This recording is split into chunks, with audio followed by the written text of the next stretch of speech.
اعوذ باللہ من الشیطان الرجیم بسم اللہ الرحمن الرحیم فلما وضعتها قالت رب انی وضعتها انثى واللہ اعلم بما وضعت وليس الذكر كالأنثى وإني سميتها مريم وإني أعيذها بك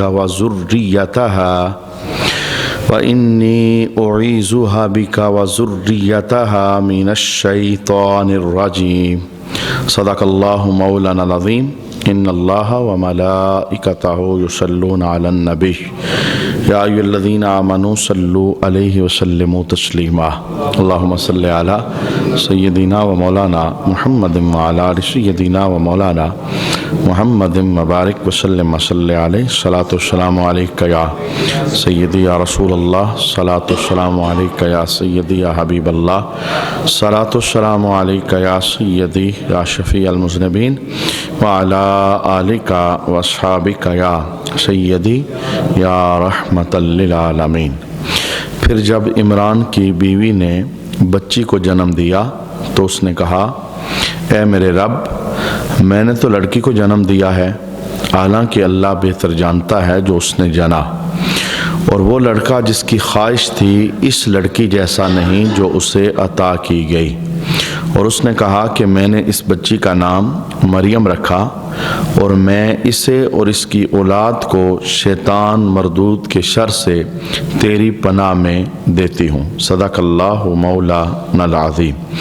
حضرت عمران رضی اللہ تعالی عنہ آپ کے خاندان کا ذکر خیر جاری تھا۔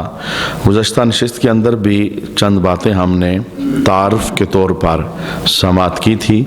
حضرت عمران رضی اللہ تعالی عنہ کی جو بیوی تھی حضرت حنہ، حضرت مریم کی والدہ، انہوں نے یہ منت مانی تھی کہ اے اللہ اگر تو مجھے بیٹا دے تو تیرے گھر کی خدمت کے لیے میں اس بیٹے کو وقف کر دوں گی۔ تو حضرت عمران رضی اللہ تعالیٰ عنہ کو یہ خوف پیدا ہوا کہ اگر بیٹی ہو گئی تو پھر ہم اس منت کا کیا کریں گے۔ یعنی اس دور کے اندر بیٹیاں تو وقف نہیں کی جاتی تھی بیت المقدس کے اندر۔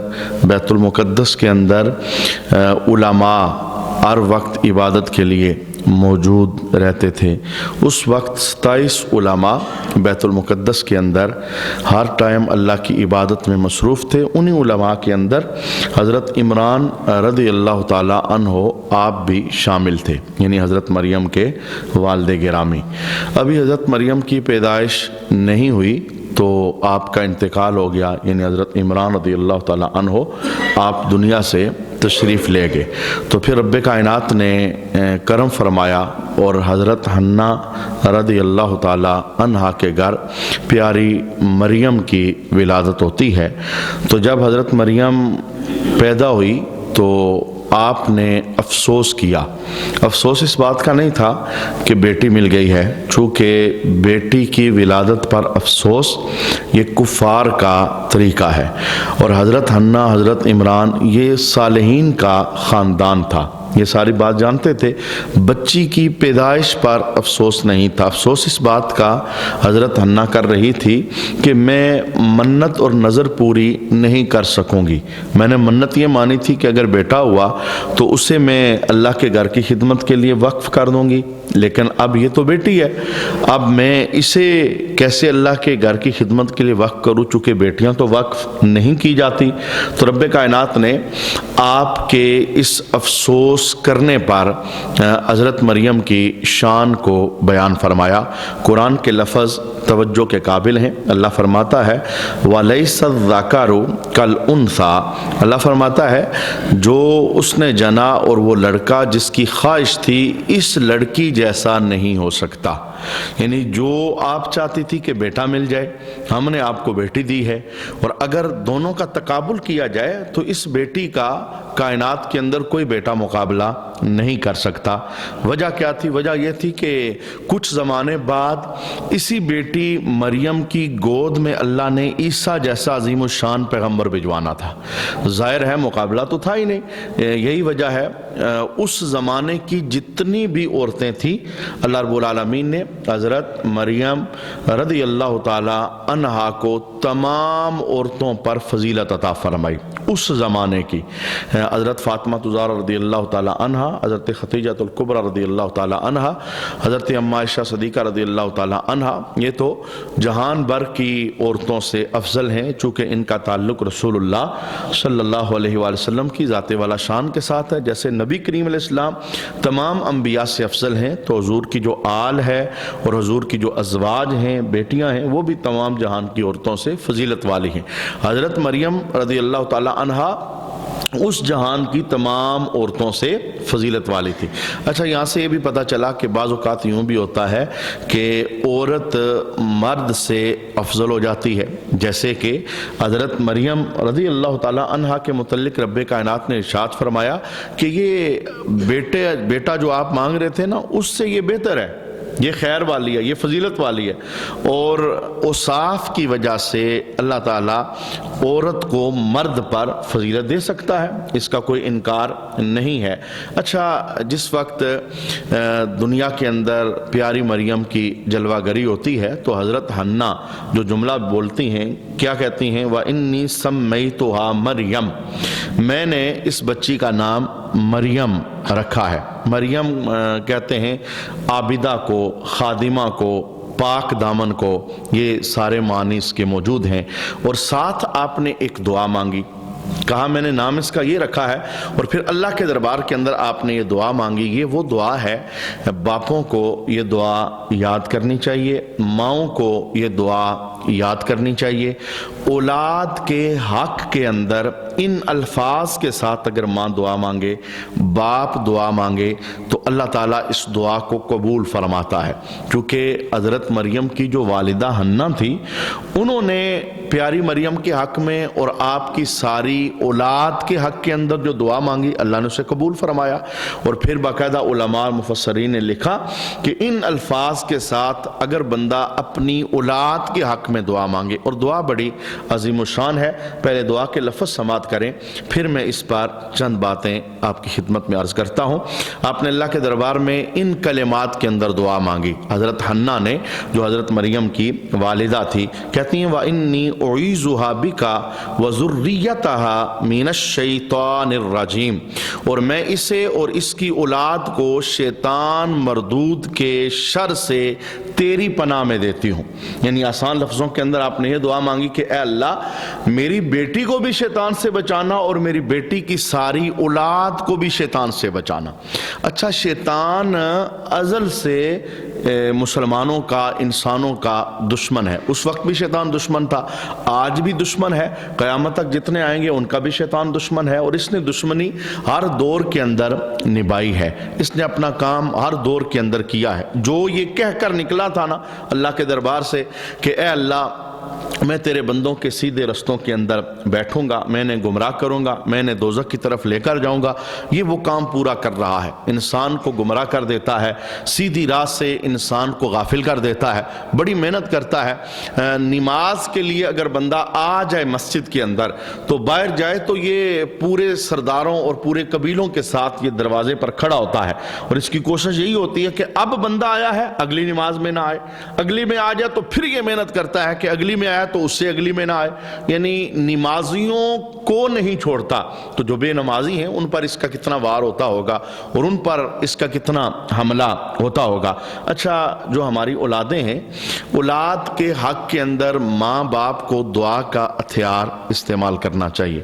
نبی کریم علیہ السلام کی ایک اور حدیث شریف ہے، آقا حضور رحمت عالم صلی اللہ علیہ وآلہ وسلم کی حدیث شریف کا خلاصہ ہے کہ اولاد کے حق کے اندر ماں باپ کو اللہ نے اتھارٹی دی ہے، عزت دی ہے. ماں باپ کا اپنا مقام جو بھی ہے، ان کا اپنا مذہبی گراف جو بھی ہے، ماں باپ کو اللہ نے مرتبہ اور مقام دیا ہے کہ وہ اولاد کے حق کے اندر جو بھی دعا مانگتے ہیں اللہ اسے قبول فرماتا ہے. یعنی ماں کی حیثیت اولاد کے حق کے اندر مرشدہ کی حیثیت ہے.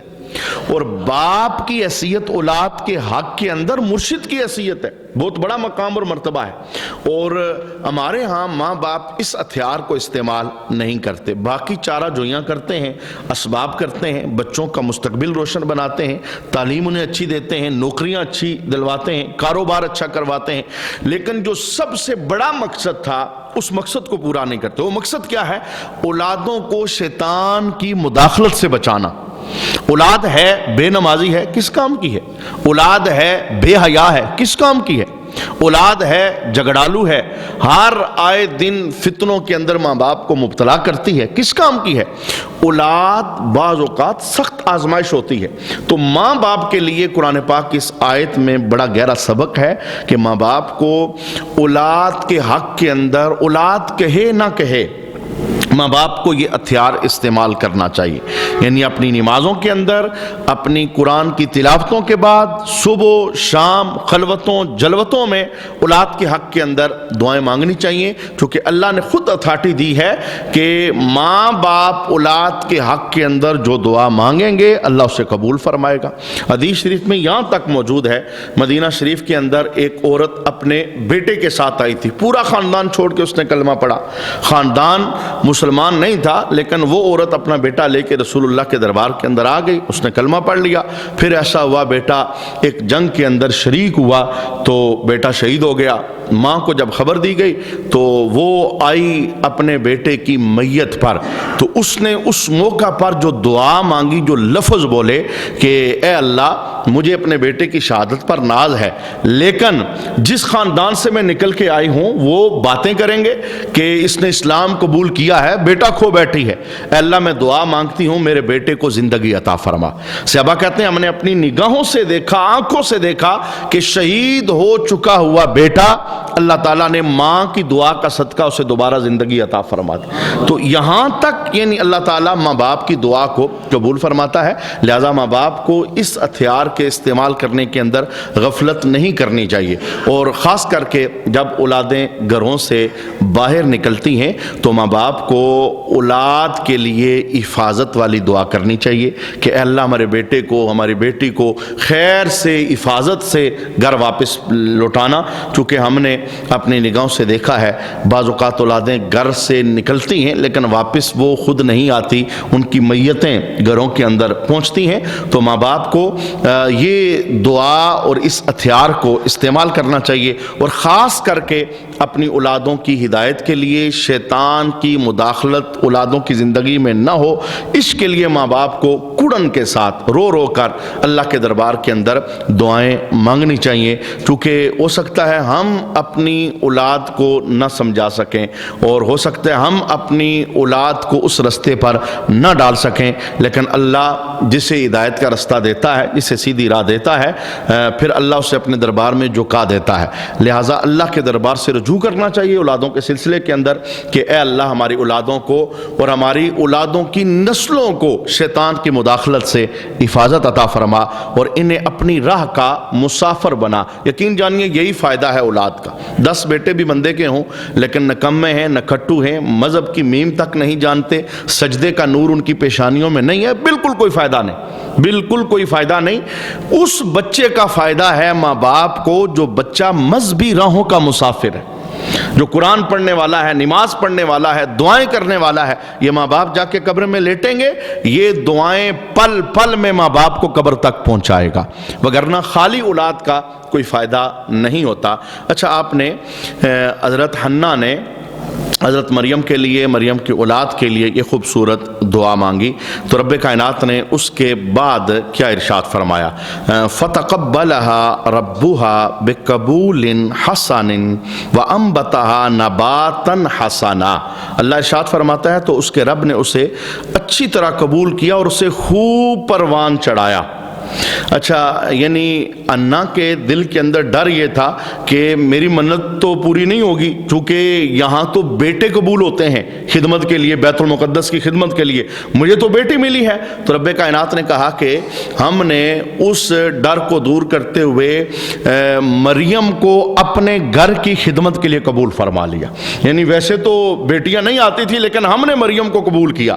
اچھا پھر کیا ہوا؟ جیسے ہی مریم کی پیدائش ہوئی تو آپ کی والدہ نے، حضرت حنا رضی اللہ تعالی عنہا نے، ایک کپڑے کے اندر لپیٹ کر اپنی بیٹی کو بیت المقدس کے علماء کے سپرد کر دیا۔ 27 علماء تھے، ان علماء کے اندر اللہ کے ایک نبی حضرت زکریہ اللہ نبی نا علیہ السلام بھی تھے، جن کا تذکرہ آپ نے گزشتہ درس قرآن کے اندر سماعت کیا کہ حضرت زکریہ کی جو بیوی تھی وہ حضرت حنا کی بہن تھی، یعنی وہ پیاری مریم کی خالہ لگتی تھی۔ تو جس وقت کپڑے میں لپیٹ کر انہیں بیت المقدس کے علماء کے سامنے رکھا گیا تو حضرت زکریہ سلام اللہ علیہ اللہ نبی نا علیہ السلام آپ بول پڑے۔ آپ نے کہا کہ مریم کی کفالت میں کروں گا، چونکہ میرے گھر کے اندر مریم کی خالہ ہے اور مجھے یہ زیادہ حق پہنچتا ہے کہ میں مریم کی کفالت کروں، چونکہ حضرت عمران جو مریم کے والد تھے وہ بھی ان علماء کے اندر اس وقت موجود تھے جب مریم دنیا میں نہیں آئی تھی، تو ان کے ساتھ بڑا گہرا تعلق تھا علماء کا، بڑے عبادت گزار تھے، صالح تھے۔ تو ہر عالم کی یہ خواہش تھی کہ مریم ہمیں ملے، بڑی شان والی بچی ہے، ہم ان کی کفالت کریں گے۔ تو یوں آپس میں تکرار ہوا، ایک نے کہا میں نے مریم کی کفالت کرنی ہے، دوسرے نے کہا میں نے مریم کی کفالت کرنی ہے۔ تو فیصلہ اس بات پر ہوا کہ ایسا کرتے ہیں، قرآن اندازی ڈالتے ہیں، یعنی سب علماء کے نام لکھتے ہیں، جس کا نام نکلا قرآن کے اندر مریم کو اس کے سپرد کر دیا جائے گا۔ اچھا پھر قرآن اندازی کی گئی تو قرآن اندازی کے اندر اللہ کی طرف سے حضرت زکریہ علی نبینا علیہ السلام کا نام نکل آیا، اور پھر رب کائنات نے اس کا تذکرہ بھی قرآن حکیم کے اندر فرمایا، کلما وکفلھا زکریا، اور ہم نے مریم کو زکریا کی کفالت کے اندر دے دیا، یعنی ان کی ڈیوٹی یہ حضرت زکریا کے سپرد لگا دی گئی، چونکہ ان کے گھر کے اندر پیاری مریم کی خالہ موجود تھی۔ اچھا جس وقت آپ نے پیاری مریم کو اپنی کفالت کے اندر لیا تو آپ کی ایک شان تھی حضرت مریم کی، عام بچوں کی بنسبت بہت تیزی کے ساتھ آپ پروان چڑھتی تھی، بہت تیزی کے ساتھ آپ اپنی زندگی کے مراحل طے کرتے کرتے آگے بڑھ رہی تھی، اور آپ نے پوری زندگی کسی عورت کا دودھ نہیں پیا۔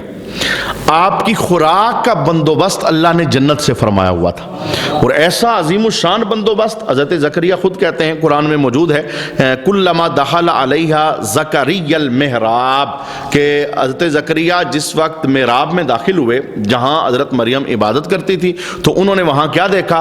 انہوں نے دیکھا کہ وجد عندہا رزقا، کہ ان کے پاس نیا پھل آتا ہے، یعنی ہر دفعہ نئی نئی قسم کا پھل ان کے پاس موجود ہوتا ہے۔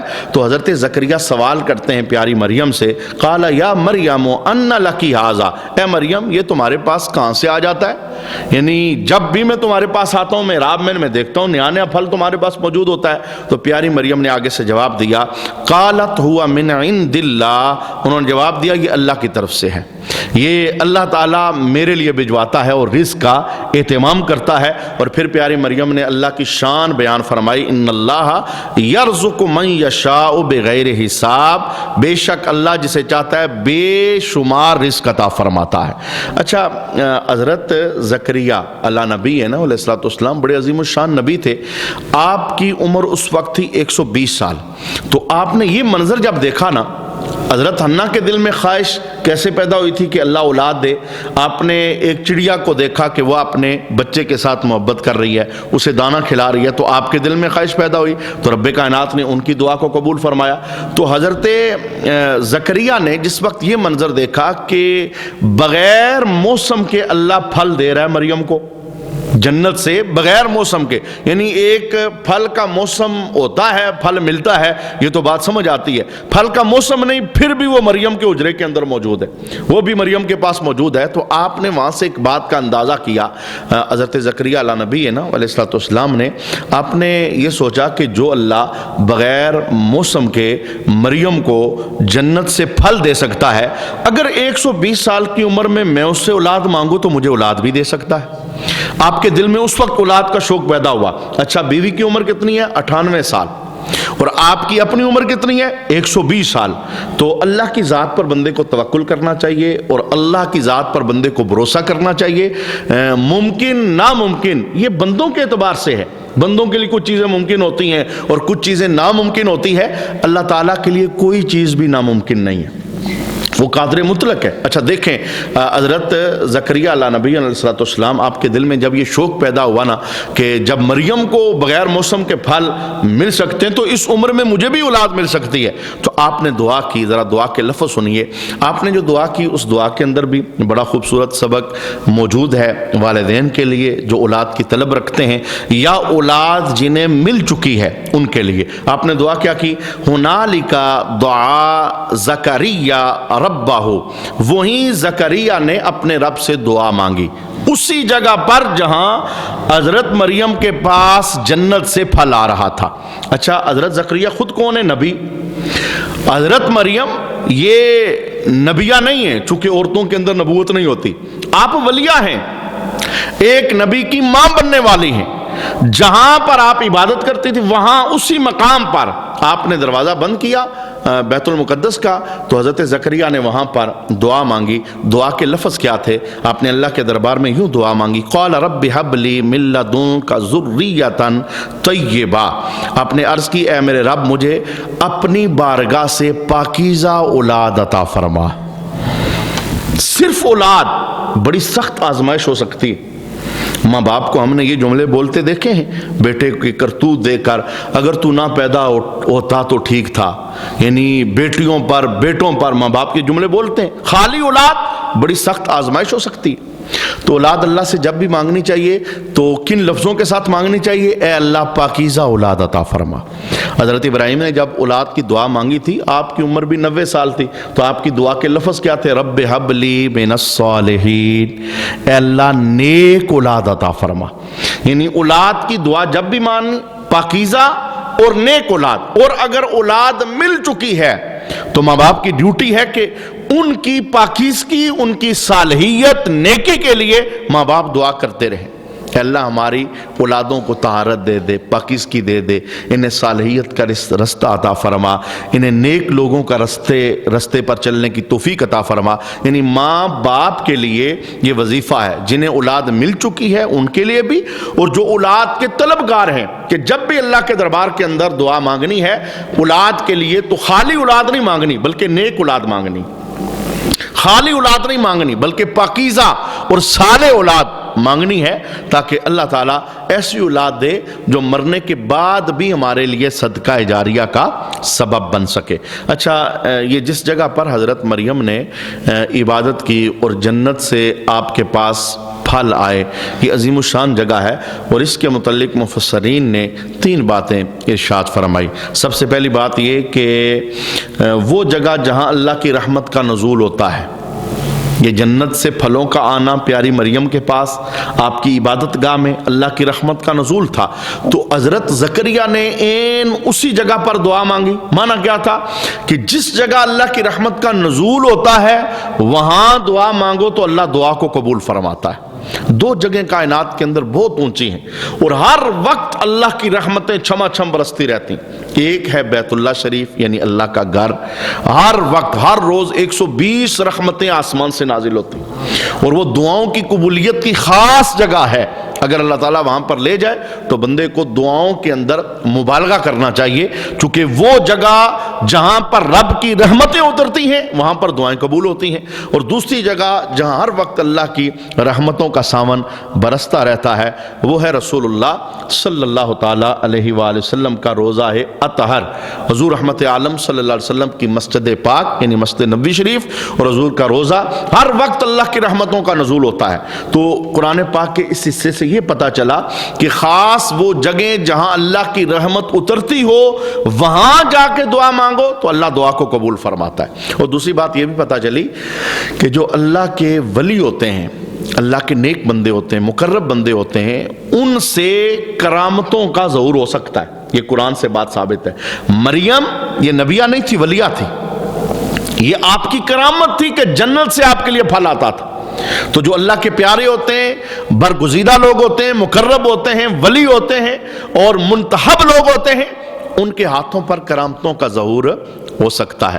اور تیسرا اس دعا سے ہمیں جو زبردست سبق ملا وہ یہ ہے کہ اولاد کردار والی مانگنی چاہیے، طہارت والی مانگنی چاہیے اور صالحیت والی اولاد وہ مانگنی چاہیے۔ اچھا، جس وقت آپ نے دعا مانگی نا تو دعا مانگنے کے بعد آپ محراب میں نماز پڑھنے لگ گئے۔ حضرت زکریہ علیہ نبی ہے نا علیہ الصلوۃ والسلام، وہ جتنے 27 علماء تھے نا ان میں سب سے عظیم الشان آپ تھے، اور بیت المقدس کا دروازہ آپ کی اجازت سے کھلتا تھا، یعنی لوگ باہر لائن میں کھڑے رہتے، جب آپ کی مرضی ہوتی تو آپ بیت المقدس کا دروازہ کھولتے، دروازہ بند تھا، آپ نے وہاں پر دعا مانگی، اور جب آپ نے دعا مانگی نا، جیسے ہی دعا مانگی، یعنی جہاں اللہ کی رحمت اترتی ہے وہاں دعائیں کتنی جلدی قبول ہوتی ہیں، ذرا دیکھیے قرآن پاک نے بیان کیا، جیسے ہی آپ دعا سے فارغ ہوئے اور نماز کے اندر داخل ہوئے، فَنَادَتْهُ الْمَلَائِكَةُ وَهُوَ قَائِمٌ يُصَلِّي فِي الْمِحْرَابِ، تو فرشتوں نے سے پکار کے کہا جب کہ وہ اپنی نماز کی جگہ کھڑے نماز پڑھ رہے تھے۔ وہ فرشتے کون سے تھے؟ حضرت زکریا کہتے ہیں کہ میں نے سفید لباس کے اندر ملبوس ایک جوان دیکھا، وہ کون تھا؟ حضرت جبرائیل امی، یعنی ادھر انہوں نے دعا کی ہے اور ادھر سے آسمان سے جبرائیل دعا کی قبولیت کی خوشخبری لے کر بیت المقدس کے اندر آ گئے۔ اتنی جلدی اللہ رحمت والی جگہوں پر دعاؤں کو قبول فرماتا ہے۔ آپ نماز پڑھ رہے تھے تو حضرت جبرائیل آئے، فرشتوں کے ساتھ آئے، تو آپ نے آ کر کیا خبر دی؟ ان اللہ یبشرک بیحییٰ، بے شک اللہ آپ کو یحییٰ بیٹے کی خوشخبری عطا فرماتا ہے، یعنی اللہ آپ کو بیٹا دے گا جس کا نام آپ نے، نام بھی ادھر سے منتخب ہوا، آپ نے نام یحییٰ رکھنا ہے اور بیٹا آپ کو ملے گا۔ اچھا، ساتھ ہی رب کائنات نے یحییٰ کی کچھ شانوں کو بیان فرمایا۔ ہم جو آپ کو بیٹا دیں گے نا جس کا نام یحییٰ ہے، اس کی یہ شان ہوگی۔ پہلی شان کیا ہے؟ مصدقم بکلمات من اللہ، جو اللہ کی طرف کے ایک کلمہ کی تصدیق کرے گا۔ حضرت یحییٰ نے حضرت عیسیٰ کی تصدیق کی۔ حضرت عیسیٰ کا لقب ہے کلمۃ اللہ، آپ کو اللہ کا کلمہ کہا جاتا ہے، اور آپ کو اللہ کا کلمہ اس لیے کہا جاتا ہے کہ آپ بغیر باپ کے پیدا ہوئے، آپ اللہ کے لفظ کن کے ذریعے پیدا ہوئے۔ آپ کی ماں مریم ہے لیکن آپ کے والد نہیں ہیں، اللہ کے حکم سے آپ پیدا ہوئے۔ اچھا، یہاں سے قرآن پاک نے حضرت زکریا کا تذکرہ شروع کیا، پھر آگے یحییٰ کا تذکرہ شروع ہو گیا، تو حضرت مریم کی جو مزید تفصیل ہے یہ 16ویں سپارے میں آئے گی، سورہ مریم کے اندر پہلی تقریباً 11-12 آیتیں آپ کی مزید تفصیلات وہاں پر موجود ہیں۔ پیدائش کیسے ہوتی ہے، اللہ رب العالمین فضل کیسے دیتا ہے، جو شان والا بیٹا عیسیٰ دیتا ہے اس کی شان کیا ہے۔ تو حضرت مریم علیہ نبی ہے نا، حضرت مریم سلام اللہ علیہا، آپ اور حضرت جو عیسیٰ تھی، حضرت زکریا کی بیوی کا نام حضرت عیسیٰ تھا، ان کو ایک ہی وقت کے اندر اللہ نے خوشخبری عطا فرمائی۔ حضرت عیسیٰ یعنی حضرت زکریا کی جو بیوی تھی، جب انہیں خوشخبری ملی اسی دوران، یعنی 6 مہینے کا آپس میں گیپ ہے، 6 مہینے حضرت یحییٰ حضرت عیسیٰ سے بڑھے، اور خود حضرت یحییٰ کی جو والدہ ہیں وہ یہ جملہ بولا کرتی تھی پیاری مریم کو، کہتی تھی کہ مجھے یوں لگتا ہے کہ میرے بطن کے اندر جو بچہ ہے وہ تیرے بطن کے بچے کو سجدہ کر رہا ہے، یعنی جو اللہ تجھے دینے والا ہے وہ بڑا عظیم الشان بچہ ہوگا۔ تو رب کائنات نے حضرت یحییٰ کی ایک شان بیان فرمائی کہ وہ اللہ کے کلمے کی تصدیق کرنے والے ہوں گے، یعنی حضرت عیسیٰ کی، حضرت عیسیٰ اللہ کا کلمہ ہے، ان کی تصدیق کرنے والے۔ دوسری شان قرآن نے یہ بیان کی، وَسَيِّدًا، وہ سردار ہوں گے، یعنی لوگ ان کے اطاعت اور فرمانبردار ہوں گے، خدمت گزار ہوں گے، اللہ انہیں سرداری عطا فرمائے گا۔ اور تیسری شان یہ بیان کی، وَحَسُورًا، قدرت کے باوجود، یعنی طاقت ہوگی، قدرت ہوگی، اس کے باوجود وہ عورتوں کی طرف رغبت نہیں کریں گے، یعنی یہ شان ہے حضرت یحییٰ کی جو آپ کی پیدائش سے قبل اللہ رب العالمین نے بیان فرمائی، حسورا یعنی وہ عورتوں کی طرف راغب نہیں ہوں گے، وَنَبِيًّا مِّنَ الصَّالِحِينَ اور ان کی شان یہ ہوں گی کہ صالحین میں سے ایک نبی ہوں گے، یعنی آپ کو اللہ نبوت کا نور بھی عطا فرمائے گا۔ زکریا خود نبی ہیں اور آپ کے دامن کے اندر آنے والا بیٹا اسے بھی اللہ نے نبوت کا نور عطا فرمایا ہے۔ اچھا، رب کائنات نے آپ کو جو بیٹے کی خوشخبری دی، جس وقت محراب کے اندر آپ کو پتہ چل گیا کہ مجھے بیٹا ملنے والا ہے، تو پھر آپ نے اللہ کے دربار میں ایک سوال کیا، اس کا بھی رب کائنات نے ذکر کیا۔ سوال کیا تھا؟ قال رب انا یکون لی غلام وقد بلغنی الکبر، عرض کیا میرے رب میرے ہاں لڑکا کیسے پیدا ہوگا حالانکہ مجھے بڑھاپا پہنچ چکا ہے، میری عمر ہے 120 سال، میری بیوی کی عمر ہے 98 سال، میری بیوی جو ہے بانچ کا مرض ہے اسے، میرے ہاں لڑکا کیسے پیدا ہوگا؟ یعنی آپ کو اللہ کی قدرت پر شک نہیں تھا، سوال کا معنی یہ تھا کہ یا اللہ اسی حالت میں ہوگا، یا ہم جوانی کی طرف جائیں گے تو پھر ہمیں بیٹا ملے گا، عمر ہماری یہی ہوگی، یا میں اور میری بیوی جوانی کی طرف جائیں گے تو پھر تو ہمیں بیٹا دے گا۔ تو رب کائنات نے، چونکہ میں نے کہا ممکن ناممکن یہ ہمارے لیے ہے، اللہ کے لیے کوئی چیز بھی ناممکن نہیں ہے، رب کائنات نے ارشاد فرمایا کہ میں اپنی قدرت کا اظہار کروں گا۔ آپ کی عمر 120 سال، آپ بوڑھے ہوں گے، آپ کی بیوی کی عمر 98 سال، اسے بانچ کا مرض ہوگا، اسی حالت میں اپنی قدرت کا اظہار کروں گا اور تمہیں یحییٰ بیٹا عطا فرماؤں گا۔ اللہ تعالیٰ نے زبردست اپنی قدرت کا اظہار فرمایا۔ وَمَرَاتِي آخر، یعنی آپ نے اللہ کے بارگاہ میں عرض کی کہ میری بیوی بانچ ہے۔ قَالَ كَذَلِكَ اللَّهُ يَفْعَلُ مَا يَشَاءُ، اللہ نے فرمایا اللہ یوں ہی جو چاہتا ہے کرتا ہے، یعنی اسی حالت کے اندر اللہ تعالیٰ نے آپ کو یحییٰ جیسا بیٹا عطا فرمایا۔ اچھا، پھر آپ نے نشانی مانگی کہ مجھے بیٹا ملے گا، اس کی نشانی کیا ہے؟